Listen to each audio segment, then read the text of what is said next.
प्रदान करते हुए आप सबका मैं अभिनंदन करता हूं।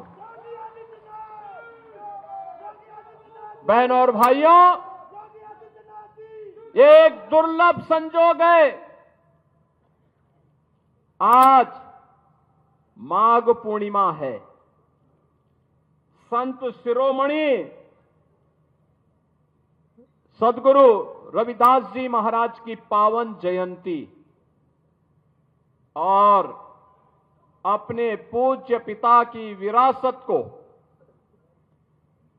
दुनिया के प्रतिष्ठित पैकेज को छोड़ करके मातृभूमि की सेवा के लिए अपने आप को समर्पित करने वाले पूर्व केंद्रीय मंत्री चौधरी अजीत सिंह जी की भी पावन जयंती का कार्यक्रम है।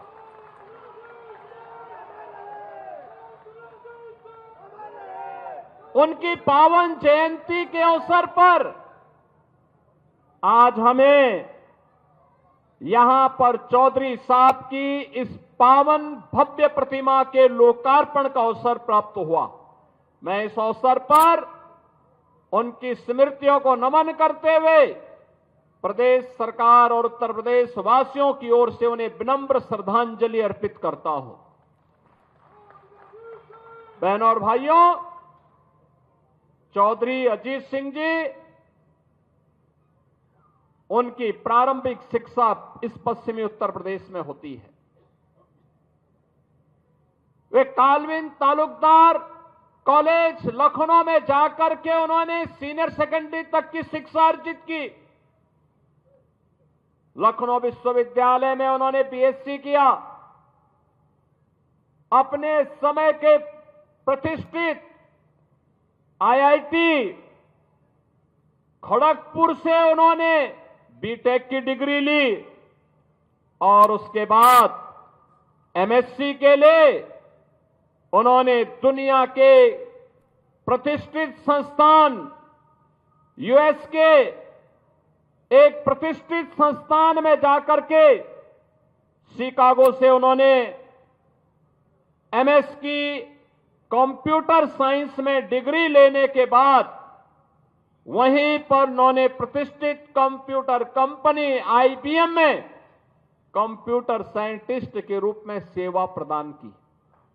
2 दशक तक वहां कार्य करने के बाद उन्हें लगा कि नहीं, ये पैसा, ये प्रतिष्ठा अगर मैं देश की सेवा करके करूं, अपने अन्नदाता किसानों की सेवा करते हुए देश को आगे बढ़ाने में करूं तो और अच्छा होगा। और भारत वापस आने के बाद कुछ समय तक उन्होंने सेवा के कार्यक्रम को बिना किसी दलीय प्रतिबद्धता के साथ आगे बढ़ाया और 1986 से सक्रिय राजनीति में रह करके उन्होंने इस पूरे क्षेत्र को, प्रदेश को, देश को एक नेतृत्व देने की दिशा में आगे बढ़े। आज चौधरी अजीत सिंह जी हमारे बीच नहीं है, लेकिन उनकी स्मृतियां हैं, उनके द्वारा किए गए कार्य हैं, उनका अनुभव है, उनके द्वारा जो मार्गदर्शन दिया गया, उस कालखंड से जुड़े हुए लोग हमारे सामने मौजूद हैं। उस समय के युवाओं को उनको जो नेतृत्व उन्होंने दिया था, वे आज जीवन के अलग अलग क्षेत्र में कार्य कर रहे हैं। उन सभी कार्यक्रमों को आगे बढ़ाते हुए आज केंद्र और राज्य सरकार चौधरी चरण सिंह जी की, चौधरी अजीत सिंह जी के इन कार्यक्रमों को आगे बढ़ाने का कार्य कर रही है। यही डबल इंजन सरकार की एक ताकत है और उस ताकत को आगे बढ़ाते हुए मुझे प्रसन्नता की अनुभूति हो रही है। बहनों और भाइयों, आज मैंने यहां पर देखा है बहुत भव्य प्रतिमा चौधरी अजीत सिंह जी की यहां पर लगी है और सचमुच ये पहली प्रतिमा, मुझे बताया गया पहली प्रतिमा यहां पर लगाई गई है। सचमुच वो प्रतिमा इस बात को दिखाती है, चौधरी अजीत सिंह जी में एक तेवर था, एक किसान का तेवर था। वे एक टेक्नोक्रेट थे, वे एक साइंटिस्ट थे और कंप्यूटर साइंस के बारे में जब देश में ना के बराबर लोग जानकारी लेते थे, तब उन्होंने दुनिया की इस प्रतिष्ठित कंपनी के माध्यम से डिग्री लेकर के कंपनी के माध्यम से इस फील्ड में प्रवेश किया था। देश के जब इन्हें चुने गिने लोग कंप्यूटर साइंस के बारे में जानकारी लेते थे, उस समय उन्होंने डिग्री लेकर के दुनिया में इस कार्यक्रम को आगे बढ़ाया। लेकिन जब देश को आवश्यकता पड़ी उनकी सेवाओं की, उस पैकेज को ठोकर मार करके वापस अपने देश में आए और फिर देश की सेवा करते हुए उन्होंने पूरा जीवन अन्नदाता किसानों के लिए, युवाओं के लिए, भारत के विकास के लिए जीवन के भारत सरकार के अलग अलग मंत्रालयों को नेतृत्व देते हुए उन्होंने इस कार्यक्रम को आगे बढ़ाया। आज वे हमारे बीच नहीं है, लेकिन उनकी स्मृतियां हमारे बीच में हैं, उनका मार्गदर्शन हमारे बीच में है, उनके द्वारा किए गए कार्य हमारे बीच में हैं। उससे प्रेरणा लेकर के आगे बढ़ने की आवश्यकता है। बागपत तो उनके हृदय में बसता था, लगातार यहां के विकास के लिए चिंतित रहते थे। आज जो विकास हम पश्चिमी उत्तर प्रदेश में करा पा रहे हैं, ये चौधरी चरण सिंह जी को उनके द्वारा प्रदेश के अंदर मुख्यमंत्री के रूप में, केंद्रीय मंत्री के रूप में उनका जो मार्गदर्शन उस कालखंड में प्राप्त हुआ, उनके संदर्भों को लेकर के ही हम आगे बढ़ पाते हैं। और आज मुझे बताते हुए प्रसन्नता है, बहनों और भाइयों, आज जब हम यहां पर उपस्थित हैं, मुझे बताते हुए प्रसन्नता है कि आज यहां पर जब हम एकत्र हुए हैं, तो यहां पर आज 350 करोड़ रुपए से अधिक की परियोजनाओं का लोकार्पण भी हम लोग बागपत जनपद के लिए कर रहे हैं। मैं इसके लिए यहां के माननीय सांसद जी को, माननीय विधायकों को, माननीय जयंत जी को, सभी अन्य माननीयों को हृदय से बधाई देता हूं। आप सभी को अपनी शुभकामना देता हूं।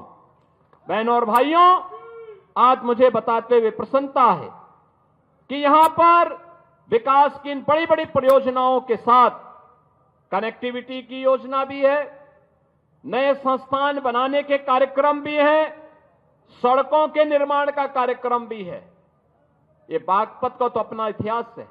याद करिए, 5000 साल पहले जब दुनिया में अंधकार था, दुनिया को किसी प्रकार की कोई जानकारी नहीं थी, तब 5000 साल पहले पांडवों ने जो 5 गांव मांगे थे, उनमें से बागपत एक गांव था, बागपत एक था। किसका इतिहास है? 5000 साल पहले का।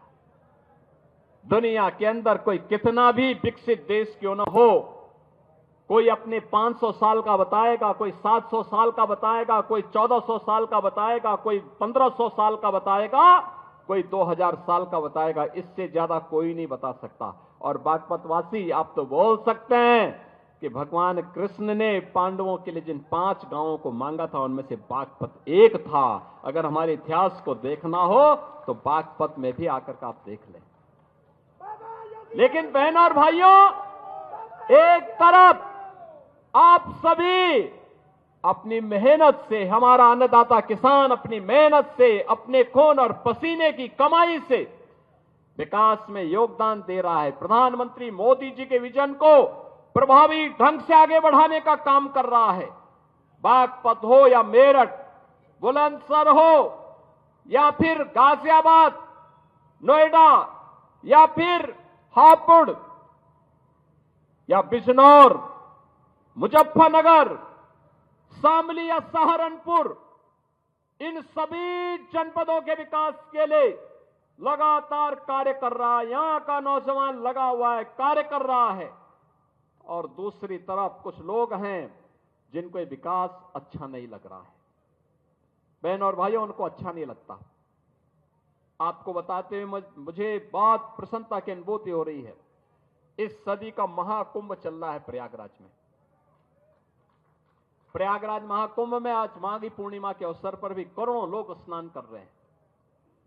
प्रातः 4 बजे से ही मैं उस व्यवस्था में लगा था। मेरे सामने कल एक परसों असमंजस की स्थिति थी कि मैं यहां पे प्रतिमा अनावरण कार्यक्रम में आ पाऊंगा कि नहीं आ पाऊंगा। लेकिन जब चौधरी जयंत जी का फोन आया, उन्होंने कहा कि कैसे होगा। मैंने कहा आप चिंता मत करिए, मैं दोपहर के बाद क्योंकि प्रयागराज में तब तक काफी बड़ी संख्या में लोग स्नान कर चुके होंगे और फिर मैं वहां पर कार्यक्रम में भाग लूंगा, जरूर भाग लूंगा। और बहनों और भाइयों, मैं आया हूं। आप देखिए, ये नया उत्तर प्रदेश है, ये नया उत्तर प्रदेश है।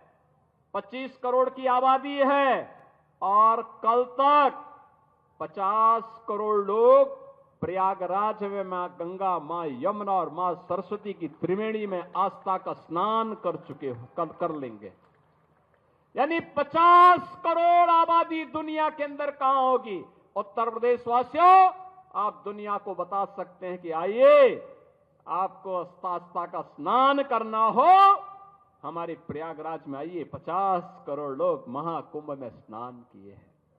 लेकिन कुछ लोगों की आदत है, चोरी छिपे उन लोगों ने कोरोना की वैक्सीन लगवाई, लेकिन दुनिया को कहते रहे मत लगाओ। ऐसे ही चोरी छिपे, वो तो आज के दिन पे बहुत कोई छुप नहीं सकता।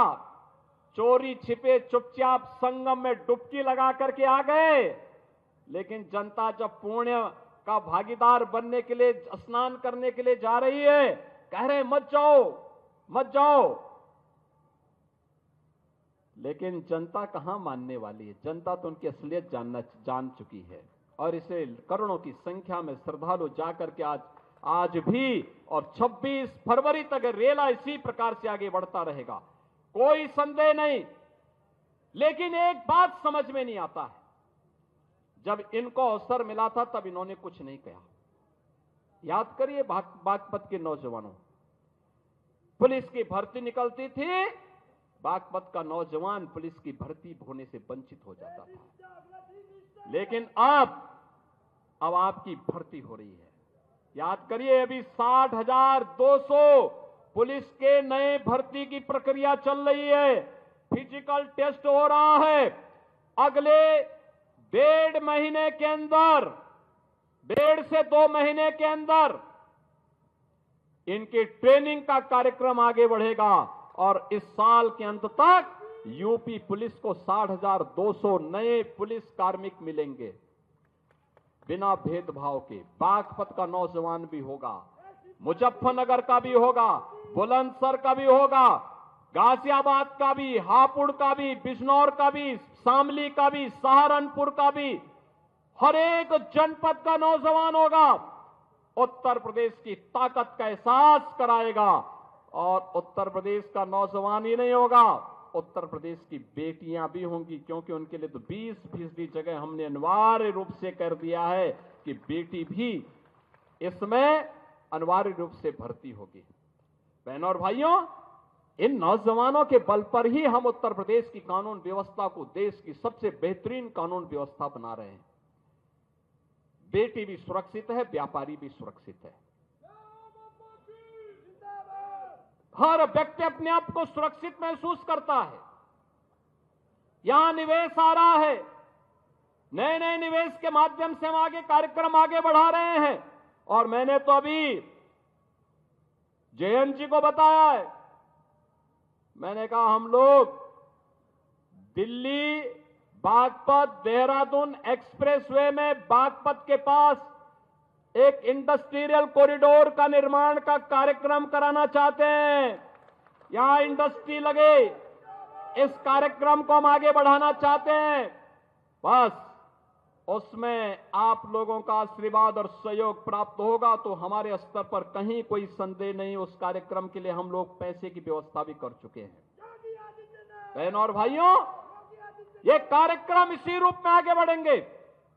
बागपत में मेडिकल कॉलेज के निर्माण की कार्रवाई को तेजी के साथ आगे बढ़ाने का आदेश दिया जा चुका है। मेडिकल कॉलेज बागपत में भी होगा।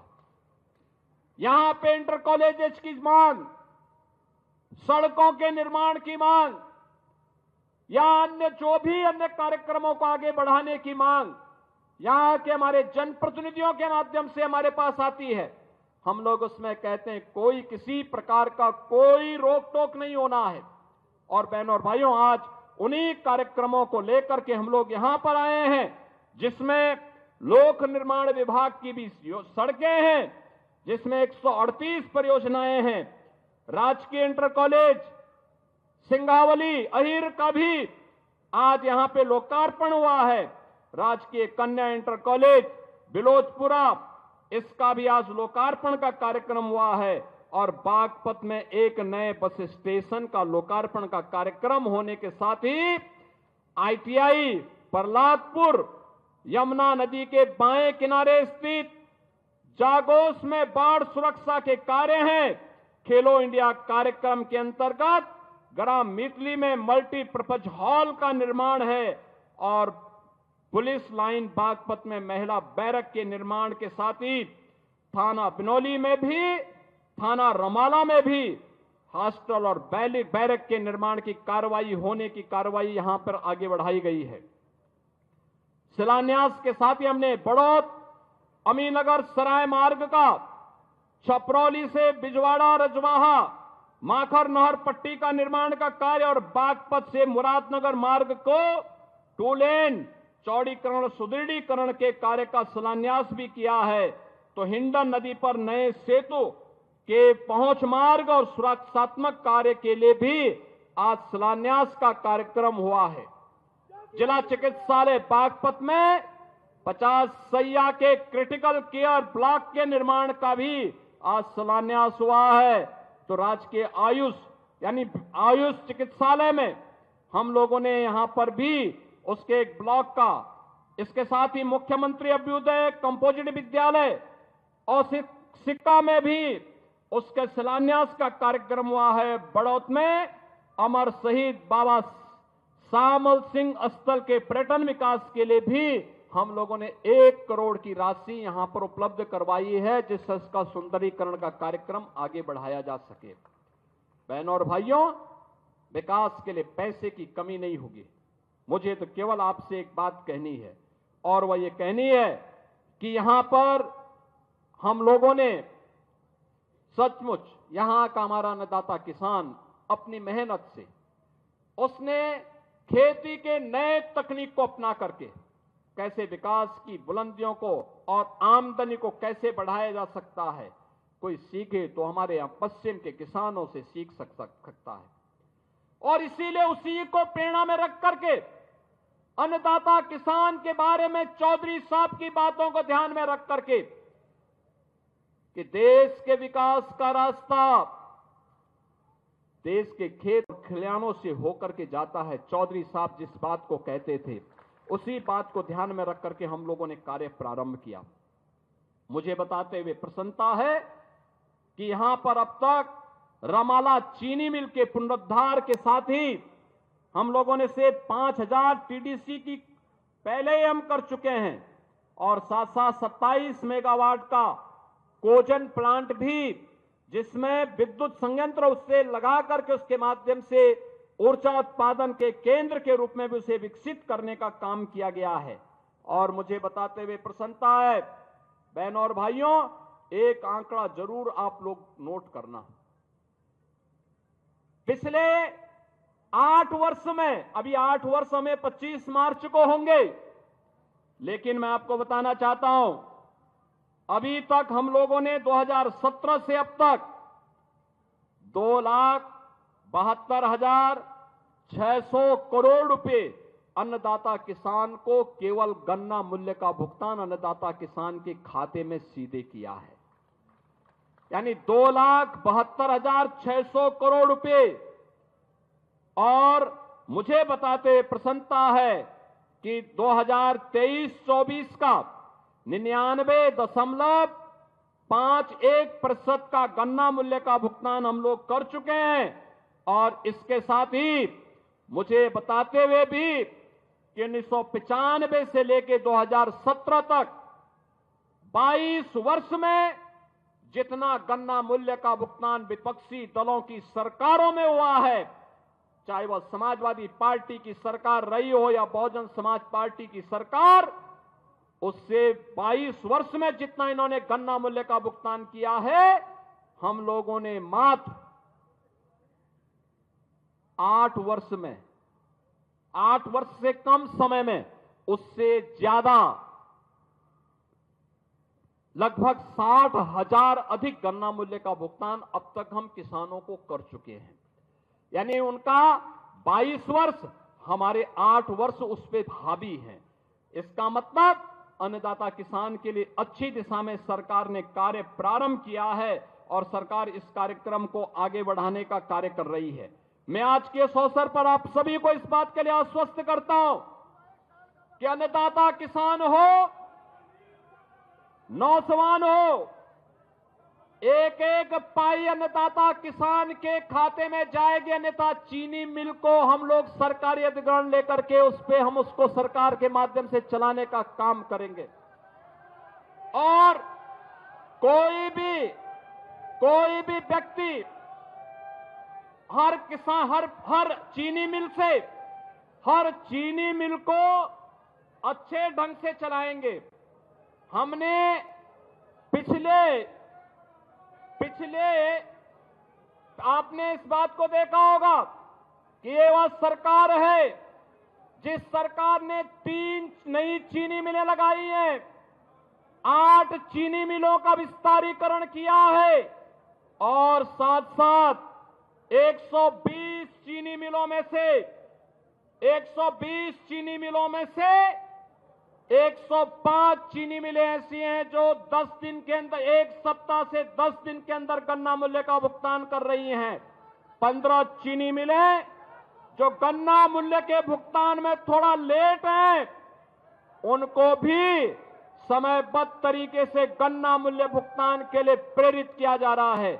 बहनों और भाइयों, मैं अन्नदाता किसानों से भी और नौजवानों को भी इस बात के लिए आश्वस्त करता हूं, अब अन्नदाता किसान की जेब पर कोई डकैती नहीं डाल सकता। अब नौजवान की नौकरी पर कोई डकैती नहीं डाल सकता। अब यहां पश्चिमी उत्तर प्रदेश की सुरक्षा पर, बेटी और व्यापारी की सुरक्षा पर कोई सेंध नहीं लगा सकता है। अगर कोई लगाएगा तो उसका खामियाजा भी भुगतने के लिए उसको तैयार होना होगा। और इसी के लिए आज सरकार आपको आश्वस्त करने के लिए आई है। आज के इस अवसर पर मैं आप सबको एक बार फिर से माघ पूर्णिमा की हृदय से बधाई देता हूं।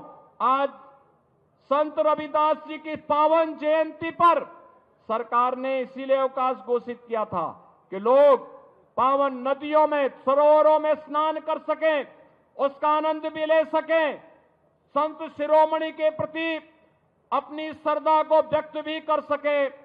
और इसके साथ ही सरकार ने यह भी तय किया है कि हम लोग इन महापुरुषों से जुड़े हुए सभी कार्यक्रमों को आगे बढ़ाने का कार्यक्रम करेंगे। मैं एक बार फिर से अन्नदाता किसानों के प्रति पूरा जीवन समर्पित करने वाले चौधरी अजीत सिंह जी की इस पावन जयंती के अवसर पर उनकी प्रतिमा अनावरण कार्यक्रम में उनके प्रति एक बार फिर से विनम्र श्रद्धांजलि अर्पित करते हुए अपनी वाणी को विराम देता हूं। मेरे साथ बोलेंगे, भारत माता की, भारत माता की, भारत माता की, वंदे वंदे वंदे। जनपद